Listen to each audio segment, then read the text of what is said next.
नमस्कार प्यारे साथियों, स्वागत है आप सभी मित्रों का स्टडी विप्स के ऑफिशियल प्लेटफॉर्म पर। कैसे हैं आप सभी लोग?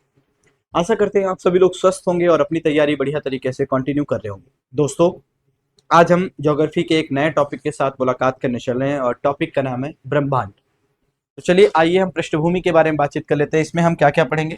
तो सबसे पहले ब्रह्मांड के बारे में सीखेंगे। जब हमारा ब्रह्मांड तैयार हो जाएगा तो उसके बाद हम देखेंगे भैया आकाश गंगाएं क्या होती, गैलेक्सी। आकाश गंगा के बारे में पढ़ेंगे। किसके बारे में? आकाश गंगा के बारे में पढ़ेंगे। ठीक, आकाश गंगा जब हो जाएगा तो उसके बाद दूसरा हम देखेंगे भैया, इसी में अगला हमारा जो पॉइंट होगा वो क्या होगा, तो हम कहेंगे भाई यहाँ पर हम अगला नक्षत्र के बारे में देखेंगे। किसके बारे में? नक्षत्र के बारे में।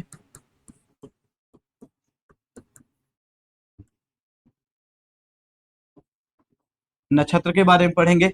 अगला जब ये हो जाएगा तो हम कुछ तारामंडल देख लेंगे। तारामंडल देखेंगे। तारामंडल देखेंगे। तारामंडल के बाद हम अपने सूर्य के बारे में पढ़ेंगे और सूर्य के साथ साथ सूर्य की संरचना। सूर्य की संरचना, सन एंड स्ट्रक्चर ऑफ सन, ये हम आज के टॉपिक में कवर करने का प्रयास करेंगे। ठीक है, चलिए ज्यादा समय ना लेते हुए हम आज के सेशन को शुरू करते हैं।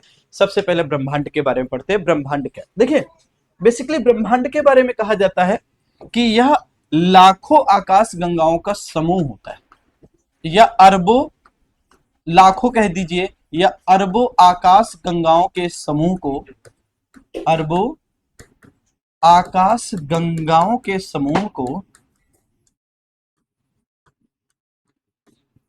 समूह को क्या कहते हैं? ब्रह्मांड कहते हैं। ब्रह्मांड कहते हैं। ब्रह्मांड कहते। अब थोड़ा सा ही पर समझिएगा, अरबों आकाश गंगाओं के समूह को हम क्या कहते हैं? ब्रह्मांड। ब्रह्मांड की उत्पत्ति के संबंध में अगर हम आपसे बातचीत करें, जो ब्रह्मांड है, अगर हम इसके उत्पत्ति के संबंध में बातचीत करें तो इसकी उत्पत्ति के लिए सबसे इंपॉर्टेंट एक सिद्धांत फेमस है जिसको आप कहते हो big bang, big bang theory, महाविस्फोट सिद्धांत। क्या कहते हो? इसी को महाविस्फोट सिद्धांत कहते हो, महाविस्फोट सिद्धांत के रूप में जानते हो। थोड़ी सी बातचीत करें इसके बारे में। क्या बातचीत करना है? महाविस्फोट सिद्धांत के बारे में। इस सिद्धांत का जो प्रतिपादन है वो किया था जॉर्ज लेमेंटेयर ने। किसने किया था? जॉर्ज लेमेंटेयर ने किया था। लेमेंटेयर, जॉर्ज लेमेंटेयर ने इस सिद्धांत का प्रतिपादन किया है। क्या कहते हैं? ब्रह्मांड के बारे में कहते हैं कि भैया अरबों वर्ष पहले समस्त ब्रह्मांड का जो द्रव्यमान है और जो डेंसिटी है वो एक बिंदु, एक गोलक में केंद्रित था। ये क्या था? एक गोलक में केंद्रित था। असीमित द्रव्यमान, असीमित ऊर्जा, असीमित घनत्व। अचानक से इसमें क्या हुआ? इस बिंदु में चने के बराबर का गोलक था, इसमें क्या हुआ? इस गोलक में विस्फोट होता है। इस गोलक में क्या होता है? विस्फोट होता है। और विस्फोट के उपरांत ही आप देखोगे हमारे ब्रह्मांड का निर्माण हो गया। तो हमारे ब्रह्मांड का निर्माण कैसे हुआ? तो हम कहेंगे भैया हमारा जो ब्रह्मांड है वो आज के अरबों वर्ष पहले एक एकाकी बिंदु पर केंद्रित था। इसको आप गोलक को क्या कह सकते हो? एकाकी बिंदु पर केंद्रित था। और इसमें असीमित द्रव्यमान, असीमित द्रव्यमान, असीमित ऊर्जा, असीमित घनत्व था। और इसमें क्या हुआ? इसमें विस्फोट हो गया। और जैसे ही विस्फोट हुआ वैसे ही क्या हुआ? आप देखोगे ब्रह्मांड का निर्माण हो गया। तो ब्रह्मांड के निर्माण के संबंध में सबसे फेमस थ्योरी कौन है? हम कहेंगे बिग बैंग थ्योरी। कौन सी? महाविस्फोट सिद्धांत। ठीक, प्रतिपादन किसने किया था? तो हम कहेंगे जॉर्ज लेमेंटेयर ने किया था। अब दूसरा हम पढ़ते हैं, ये हमारा दूसरा टर्म होगा आकाश गंगा क्या होता है। आकाश गंगा के बारे में बातचीत करने चल रहे हैं। गैलेक्सी या आकाश गंगा, ये गैलेक्सी क्या होता है जरा सीखते हैं इसके बारे में। गैलेक्सी के बारे में देखिए, गैलेक्सी के बारे में बातचीत करें तो कहते हैं ब्रह्मांड में लगभग 100 अरब आकाश गंगाएं हैं और एक एक आकाश गंगा में अरबों तारे हैं। मतलब अगर सामान्य सी बात कहें, आकाश गंगा असंख्य तारों का एक क्या होता है, विशाल पुंज होता है। हम कहेंगे आकाश गंगा क्या होता है, यह अरबों तारों का एक विशाल पुंज होता है, विशाल पुंज होता है, पुंज होता है। ठीक, अरबों तारों का क्या होता है, एक विशाल पुंज यहां पर देखने को मिलेगा, अरबों तारों का एक विशाल पुंज देखने को मिलेगा। ठीक है, इसके साथ साथ हम कहेंगे हमारे ब्रह्मांड में हमारे ब्रह्मांड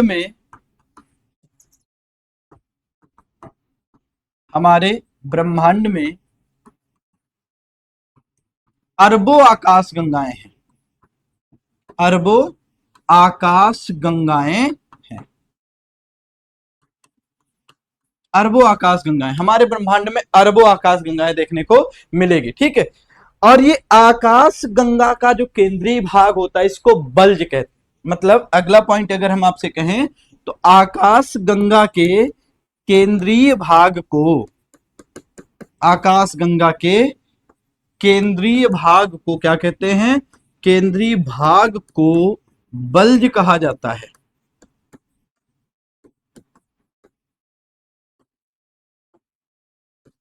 बल्ज कहा जाता है।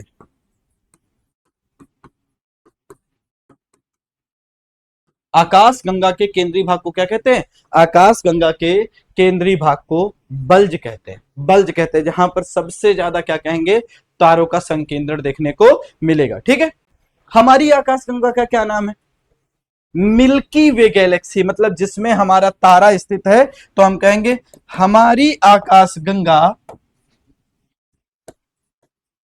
हमारी आकाश गंगा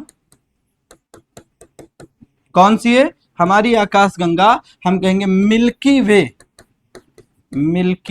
वे गैलेक्सी है। ये हमारी, जहां पर हमारा सूर्य, हमारा सोलर सिस्टम स्थित है, हमारा सोलर सिस्टम कहां पर है, तो हम कहेंगे मिल्की वे गैलेक्सी में हमारा सूर्य स्थित है। इसके साथ साथ बातचीत करें, एंड्रोमेडा हमारी आकाश गंगा के सबसे समीप की आकाश गंगा है। अगला पॉइंट यहीं पर लिख लीजिएगा, एंड्रोमेडा, एंड्रोमेडा हमारी आकाश गंगा के, आकाश गंगा के सबसे समीप आकाश गंगा या गैलेक्सी है।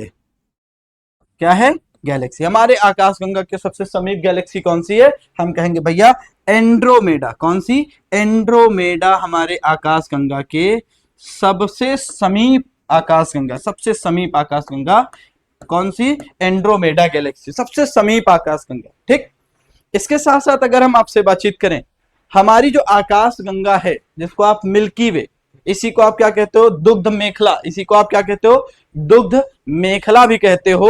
अगर हम इसके बारे में बातचीत करें तो इसका आकार कैसा है, तो हम कहेंगे मिल्की वे गैलेक्सी का आकार कैसा है, तो हम कहेंगे इसका आकार सर्पिल है।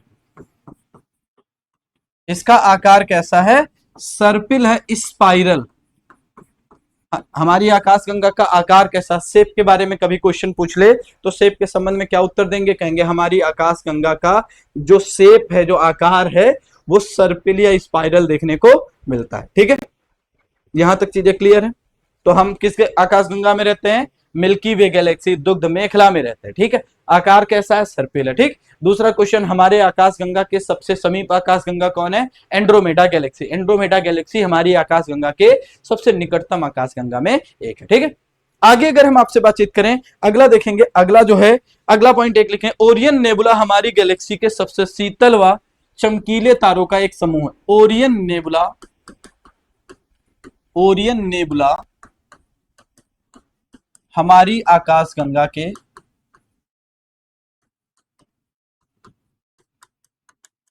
हमारी आकाश गंगा के सबसे शीतल व चमकीले तारों का एक समूह है, चमकीले तारों का एक समूह,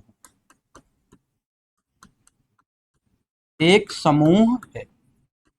हमारी आकाशगंगा में सबसे शीतल व चमकीले तारों के समूह को हम क्या कहते हैं? ओरियन नेबुला के रूप में देखते हैं। किसके रूप में? ओरियन नेबुला के रूप में देखते हैं। ठीक है, अगला हम पढ़ने चल रहे हैं नक्षत्र क्या होता है। नक्षत्र या एस्टेरिज्म, क्या हेडिंग करेंगे? नक्षत्र, नक्षत्र या फिर क्या कहिए? एस्टेरिज्म। ये नक्षत्र या एस्टेरिज्म क्या होता है? तो हम कहेंगे नक्षत्र या एस्टेरिज्म के बारे में कहें, निश्चित आकृति में स्थित, निश्चित आकृति में स्थित तारों का जो समूह होता है उसको नक्षत्र कहते हैं। निश्चित आकृति में स्थित तारों के समूह को, निश्चित आकृति में स्थित तारों के समूह को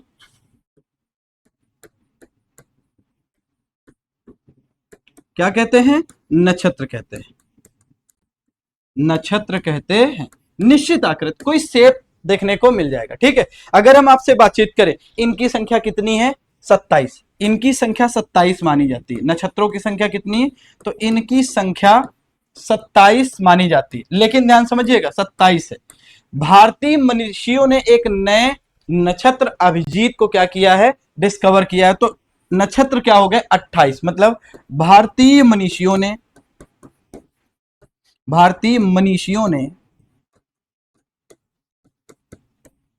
28वें नक्षत्र अभिजीत, 28वें नक्षत्र का क्या नाम है? अभिजीत। अभिजीत ये क्या है? नक्षत्र है। इसको किसने बताया है? अभिजीत को बताया है। इसको भारतीय मनीषियों ने बताया है। तो टोटल नक्षत्र कितने हैं? तो 28 कहेंगे। पहले 27 संख्या थी, लेकिन क्या हुआ? हम कहेंगे भैया भारतीय मनीषियों ने 28वें नक्षत्र अभिजीत की कल्पना करी है या अभिजीत को बताया। तो 28 नक्षत्र हमारे अकॉर्डिंग चलेंगे। ठीक है, आगे अब हम आपसे बातचीत करने चले तारामंडल के बारे में। तारामंडल या कॉन्स्टलेशन, तारामंडल,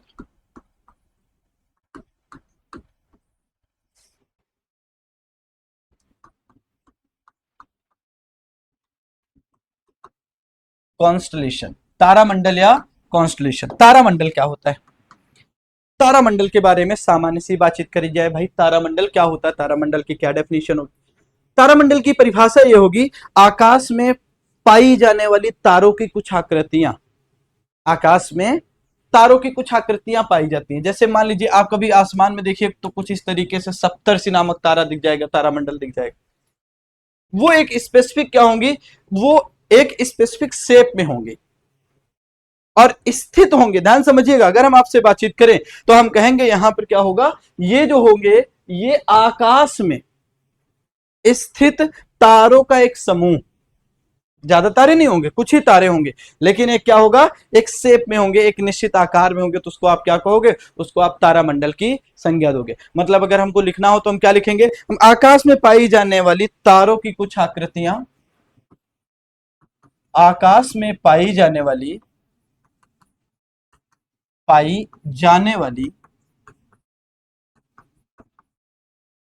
तारों की कुछ आकृतियों, तारों की कुछ आकृतियों के समूह को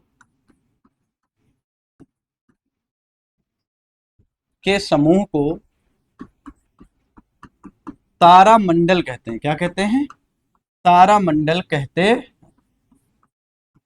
ये आकाश में पाई जाने वाली तारों की कुछ आकृतियों के समूह को हम क्या कहते हैं? तारों की कुछ आकृतियों के समूह को तारामंडल कहते हैं। क्या कहते हैं? तारामंडल कहते हैं, कॉन्स्टलेशन कहते हैं। जैसे सप्तर्षि है, ओरियन है, हरक्यूलिस है। जैसे सप्तर्षि, ओरियन, हरक्यूलिस, ये आदि क्या है? आदि देखोगे तो इनको आप तारामंडल के रूप में ट्रीट करोगे। तारामंडल हो गया। ठीक, वहीं अगर नक्षत्र की बातचीत करें तो एक निश्चित आकृति में स्थित तारों की जो विभिन्न समूह होते हैं उनको नक्षत्र के रूप में कहा जाता है, उनको नक्षत्र कहा जाता है। ठीक, तो पहला सेगमेंट हमारा क्या था? ब्रह्मांड, ब्रह्मांड की उत्पत्ति को समझा, गैलेक्सी को जाना, गैलेक्सी क्या है। गैलेक्सी के बाद हमने नक्षत्र को सीखा, नक्षत्र के साथ साथ हमने क्या देखा, तारामंडल को देखा। एक और है इवेंट होराइजन या घटना क्या कहते हैं, क्षितिज के बारे में पढ़ना चाह रहे हैं। इवेंट होराइजन, अगली हेडिंग करो इवेंट होराइजन या फिर घटना क्षितिज। घटना क्षितिज ये क्या है? घटना क्षितिज के बारे में अगर हम आपसे बातचीत करें, ये ज्योग्राफी का एक टर्म है, ये है क्या?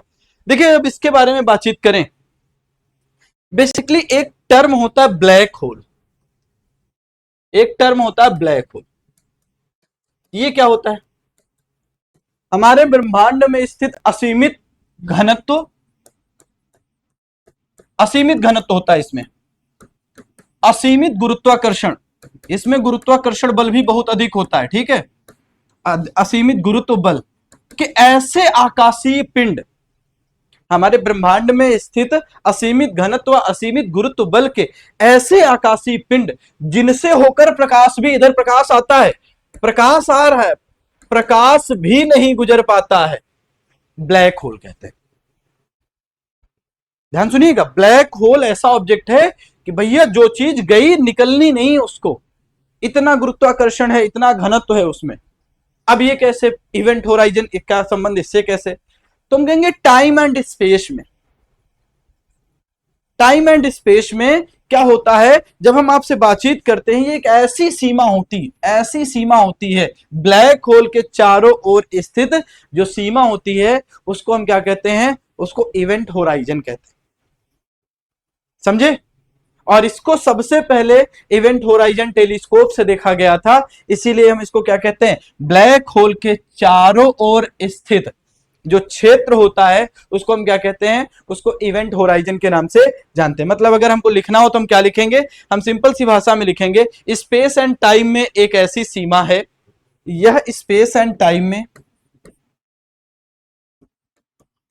स्पेस एंड टाइम में ऐसी सीमा है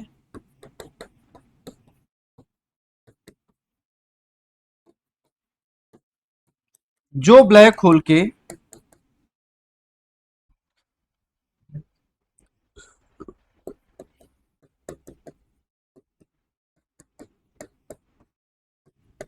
चारों ओर के क्षेत्र को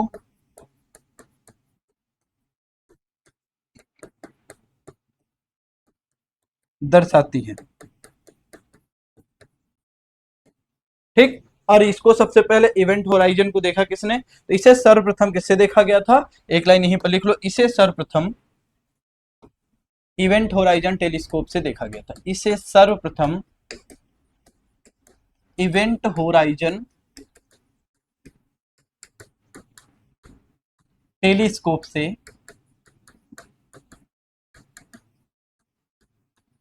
देखा गया था।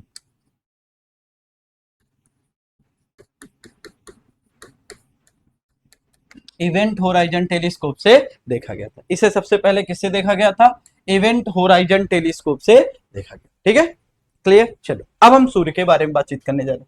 सूर्य क्या है? सूर्य के बारे में कहें, सूर्य एक तारा है, ये क्या है, तारा, एक स्टार है। तारों की खास बात क्या है, तारों में अपना स्वयं का प्रकाश होता है।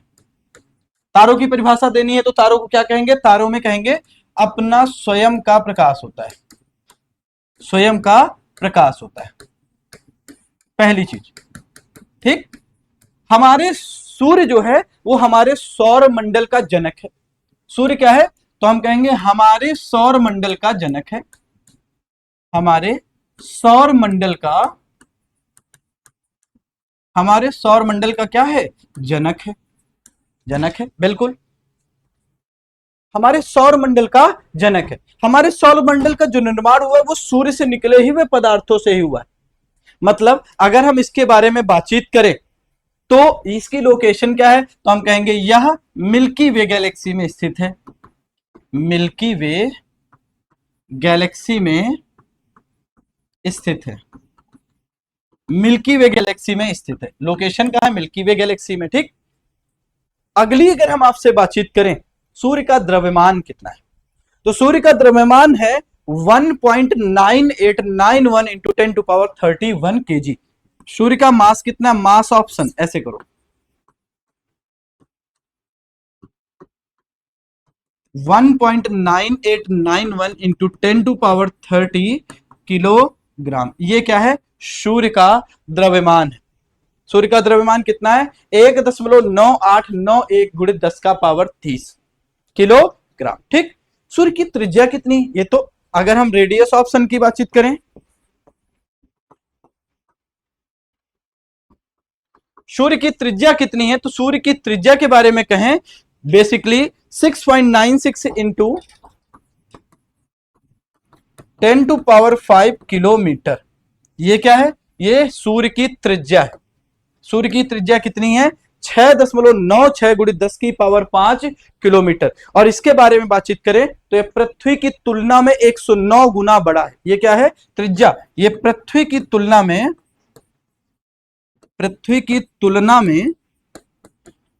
109 गुना बड़ा है। 109 गुना क्या है, बड़ा है। कौन, सूर्य की त्रिज्या। तो पृथ्वी की त्रिज्या कितनी, 6371। अगर आपको याद हो, हमने एक क्लास लिया है पृथ्वी की आंतरिक संरचना के बारे में, आपने वहां पर इसके बारे में पढ़ा होगा। ठीक। इसके बारे में थोड़ी सी बातचीत करें, सूर्य की वर्तमान आयु कितनी, 4.7 अरब वर्ष। सूर्य की वर्तमान आयु कितनी है, सूर्य की वर्तमान आयु 4.7 अरब वर्ष है।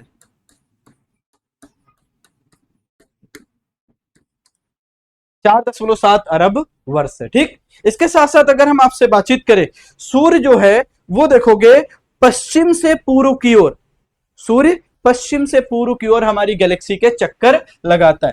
तो सूर्य पश्चिम से पूर्व की ओर, पश्चिम से पूर्व की ओर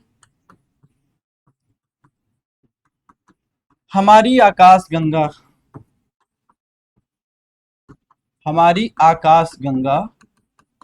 का चक्कर लगाता है, चक्कर लगाता है। लगभग 25 करोड़ वर्ष लगते हैं इसको एक चक्कर लगाने में। कितना, 25 करोड़ वर्ष का समय लगता है एक चक्कर लगाने में। ठीक। अब यहीं पर ध्यान समझिएगा, अगला जो हम आपसे बातचीत करने जा रहे हैं, 1 मिनट है ना।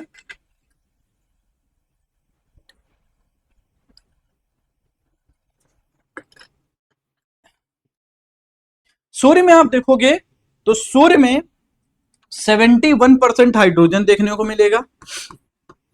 हाइड्रोजन कितना है, तो हम कहेंगे 71% है। ये क्या है, हाइड्रोजन। ठीक। फिर दूसरा 26.5% देखने को मिलेगा आपको हीलियम। जो हाइड्रोजन क्या हुआ है, जलते जलते जलते जलते हीलियम में कन्वर्ट हो गया। बचा हुआ 2.5 में अन्य चीजें मिलेंगी, अन्य गैसें मिलेंगी। ठीक। अब हम यहीं पर एक सबसे इंपॉर्टेंट चीज पढ़ने चल रहे हैं, सूर्य की संरचना के बारे में देखते हैं। और चलिए हम सूर्य की संरचना का एक ग्राफ बनाते हैं, एक चार्ट बनाते हैं। हमारे साथ में सब लोग बनाइएगा, ठीक है। सूर्य की संरचना का एक चार्ट बनाते हैं। सबसे पहले कोर बना देते हैं। ये क्या हो गया, कोर। ठीक। कोर के बाद दूसरी अगर हम आपसे बातचीत करें,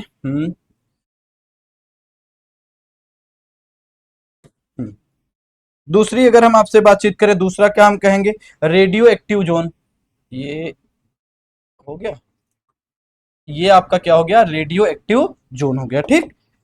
रेडियो एक्टिव जोन के बाद अगर हम आपसे बातचीत करें तीसरे के बारे में, क्योंकि 1 मिनट गोला ले लें, हाँ लो। रेडियो एक्टिव जोन के बाद बातचीत करें तो कन्वेक्शन जोन आ जाएगा। क्या आएगा, कन्वेक्शन जोन आ जाएगा। ठीक। ये आपका क्या हो गया, कन्वेक्शन जोन हो गया, तीसरा ब्लू वाला। चौथे के बारे में बातचीत करें, कन्वेक्शन जोन के ऊपर अगर आप चलोगे तो आपको क्या देखने को मिलेगा, फोटोस्फेयर देखने को मिल जाएगा। क्या देखने को मिलेगा, फोटोस्फेयर देखने को मिल जाएगा। चलिए आगे कौन सा है, फोटोस्फेयर। ये फोटोस्फेयर हो गया। ठीक। अगली अगर हम आपसे बातचीत करें, फोटोस्फेयर के बाद अगर आप देखोगे कौन सा देखने को मिलेगा, तो हम कहेंगे भैया क्रोमोस्फेयर। कौन सा, क्रोमोस्फेयर देखने को मिलेगा। कौन सा देखने को मिलेगा, ये आपका हो गया क्रोमोस्फेयर। ठीक है। और अगला और सबसे अंत में अगर हम आपसे बातचीत करें तो क्रोमोस्फेयर के चारों ओर जो होता है, हम इसको क्या कहते हैं, इसको कोरोना वाला हिस्सा बोलते हैं। ये हमारे सूर्य का क्या है, कोर है, कोर हो गया। कोर के बाद दूसरी संरचना कौन सी है, तो हम कहेंगे भैया कोर के बाद दूसरी संरचना radio active zone, radio active zone, active zone है, रेडियो एक्टिव जोन दिख रहा है ना। तीसरी संरचना के बारे में बातचीत करें, रेडियो एक्टिव जोन के बाद क्या है, कन्वेक्शन जोन। क्या है, कन्वेक्शन जोन।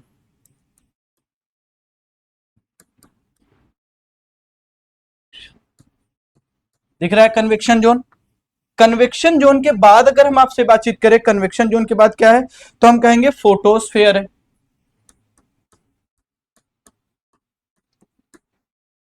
फोटोस्फेयर है।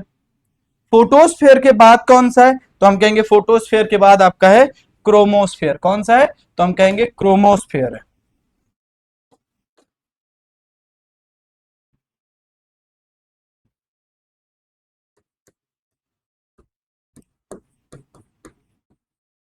और क्रोमोस्फेयर के बाद कौन सा है, तो क्रोमोस्फेयर के बाद देखोगे ये आपका क्या हिस्सा मिलेगा, ये वाला हिस्सा जो सूर्य के चारों ओर चमकता है, इसको हम क्या कहते हैं, इस वाले हिस्से को कोरोना के रूप में ट्रीट करते हैं।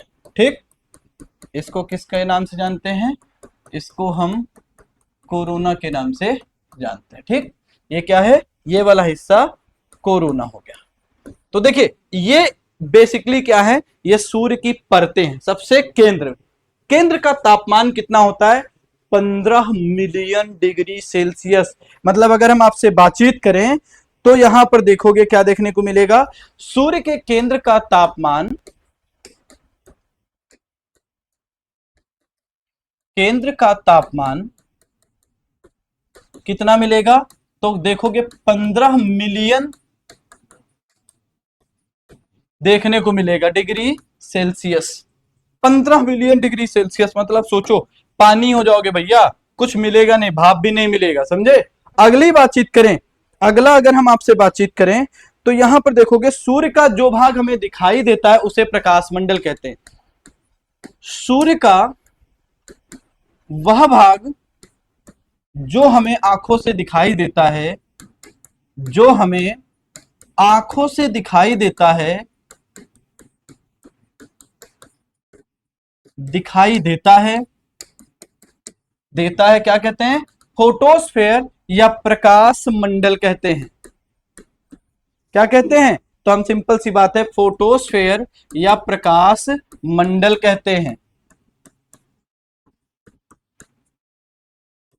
फोटोस्फेयर या प्रकाश मंडल कहते हैं, ये हमको अपनी आंखों से दिखाई देता है। ठीक है, अगली अगर हम पॉइंट के बारे में बातचीत करें तो आप देखोगे सूर्य का वहतम भाग जो केवल सूर्य के समय, सूर्य ग्रहण के समय दिखाई देता है, सूर्य का वहतम भाग, वहतम भाग जो हमें सूर्य ग्रहण के समय दिखाई देता है, सूर्य ग्रहण के समय दिखाई देता है, दिखाई देता है, क्या कहते हैं, कोरोना कहते हैं, कोरोना कहते हैं, कोरोना महामारी नहीं, कोरोना कहते हैं। ठीक है, तो ये हमारा ये वाला हिस्सा जिसको आपने ब्लू से ऊपर सर्कल किया, ये क्या है, ये आपका कोरोना है। ठीक है, जो हमें आंखों से दिखाई देता है उसको हम फोटोस्फेयर, ये वाला हिस्सा। ठीक है, अगली अगर हम आपसे बातचीत करें अगले पॉइंट के बारे में, यहां पर एक और पॉइंट अगला हम कहें तो अगला पॉइंट हम क्या बताने चल रहे हैं आपको, देखिए यहीं पर कहें सौर ज्वाला जहां से निकलती है, सौर ज्वाला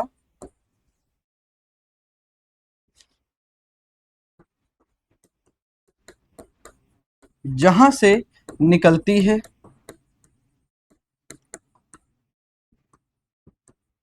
वहां काले धब्बे दिखाई पड़ते हैं, काले धब्बे दिखाई पड़ते हैं, दिखाई पड़ते हैं।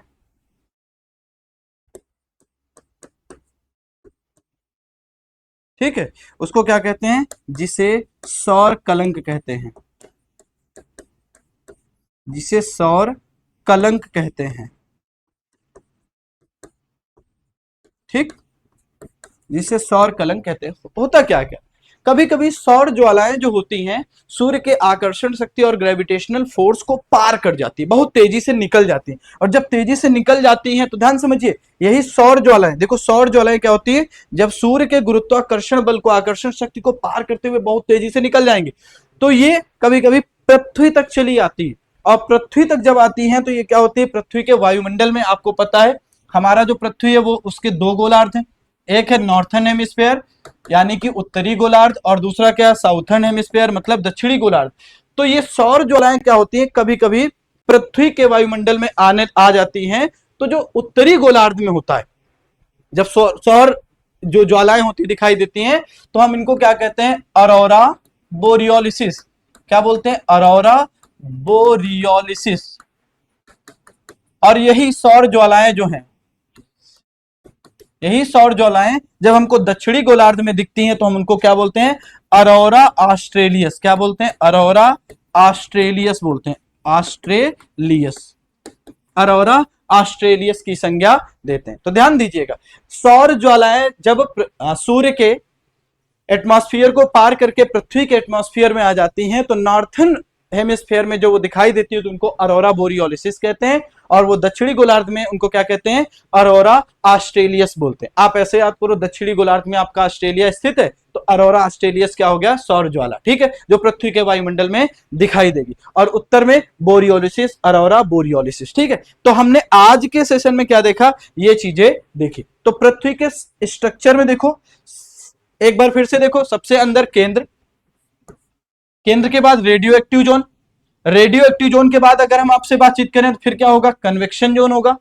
कन्वेक्शन जोन के बाद आपका प्रकाश मंडल होगा, प्रकाश मंडल के बाद क्रोमोस्फेयर होगा, और क्रोमोस्फेयर के बाद क्या होगा, कोरोना होगा, ठीक है, कोरोना होता है। तो कोरोना ये जो होता है, यहाँ का टेम्परेचर कितना होता है, लगभग 6000 डिग्री सेल्सियस, कितना, 6000 डिग्री सेल्सियस। यहाँ का टेम्परेचर कितना होता है, 15 मिलियन डिग्री सेल्सियस यहाँ का टेम्परेचर देखने को मिलता है। और यहाँ पर क्या होता है, केंद्र में ही हाइड्रोजन जो होता है, ये हाइड्रोजन के नाभिक जुड़ रहे होते हैं, और हाइड्रोजन के नाभिक जुड़ जुड़कर क्या कर रहे होते हैं, ये हीलियम में कन्वर्ट कर रहे होते हैं, और इसी की वजह से क्या होता है, इसी की वजह से एनर्जी निकलती है, और ये हमारा क्या होता है, तारा हमको प्रकाश देता है। समझे।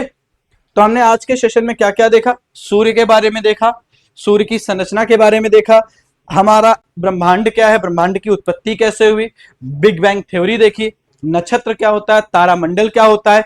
अगले सेशन में हम हमारे सोलर सिस्टम के बारे में बातचीत करेंगे, जिसमें हमारे प्लैनेट्स आएंगे, इनर प्लैनेट्स और आउटर प्लैनेट्स के बारे में। तो एक बार आप लोग रिवीजन कर लीजिएगा, बाकी अगली क्लास में मुलाकात करेंगे। सबको धन्यवाद। और जाने से पहले एक चीज आप लोगों को करना है, हम लोगों का जो टेलीग्राम चैनल है उसको आप लोग ज्वाइन करते रहिए, टेलीग्राम चैनल। इसमें हम लोग क्या करते हैं, इसमें आपको पीडीएफ, क्लास की जो पीडीएफ होती है ये आपको मिल जाती है, ठीक। इसके साथ साथ आपकी क्लास का लिंक मिल जाता है, इसके साथ साथ आपको इंपॉर्टेंट इंफॉर्मेशन भी यहाँ पर मिलती है, ठीक।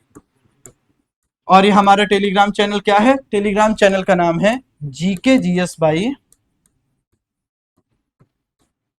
सुधांशु सर, ठीक। ये आपका टेलीग्राम चैनल, ठीक है। सेशन को शेयर करते रहिए, लाइक करते रहिए, सब्सक्राइब करते रहिए। इसी तरीके से अपना प्यार और मोहब्बत बनाए रखें। धन्यवाद, थैंक यू, नमस्कार सबको।